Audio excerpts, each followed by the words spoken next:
Está começando o programa Mami Play. Aqui vamos aprofundar um pouco mais sobre os artigos publicados na revista Mami. Na terceira edição da revista, um dos artigos em destaque foi sobre a fonoaudiologia pediátrica. E agora nós vamos saber em quais casos nossos filhos precisam deste tratamento.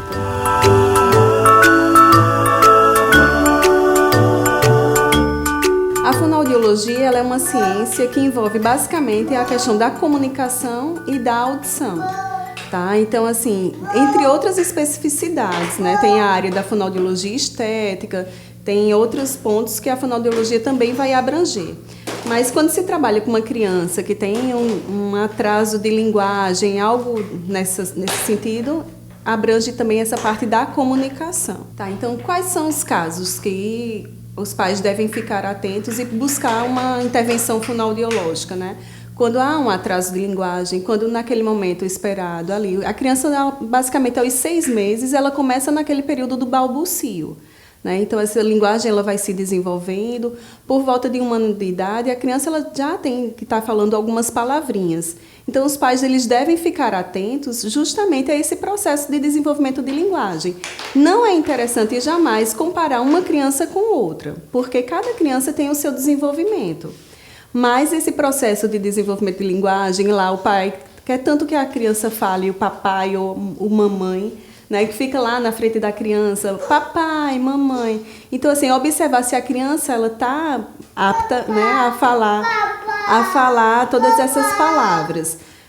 Tem também a questão da interação, né, que a criança ela tem que ter com outras crianças, com o próprio pai, com a própria mãe. Então, assim, nesse processo, os pais devem estar bem inteirados e observar bastante nesse desenvolvimento.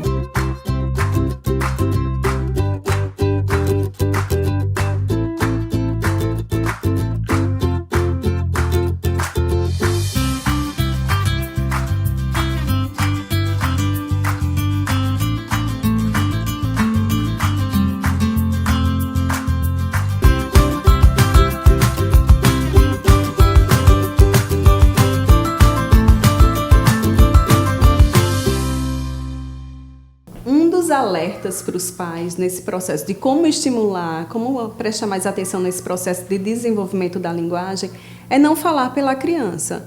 Muitas vezes também os pais acham lindo quando a criança fala, ao invés de biscoito, por exemplo, fala coito.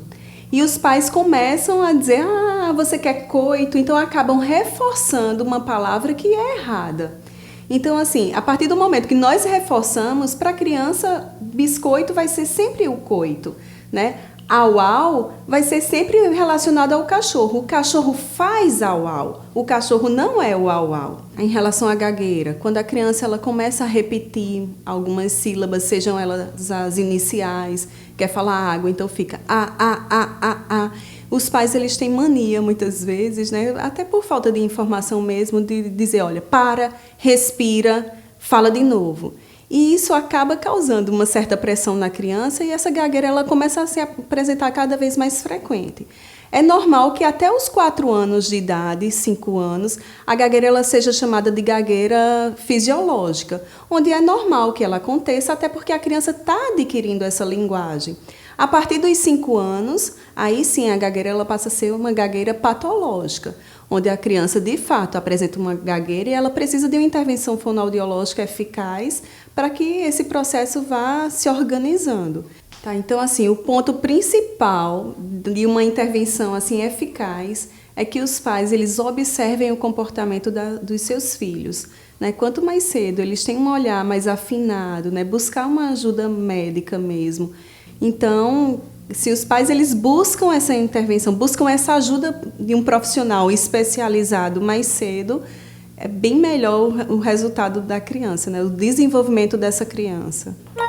Fique atenta, em caso de dúvidas, procure sempre um especialista. E lembre-se, esse vídeo não substitui uma consulta. Até o próximo programa. Tchau, tchau!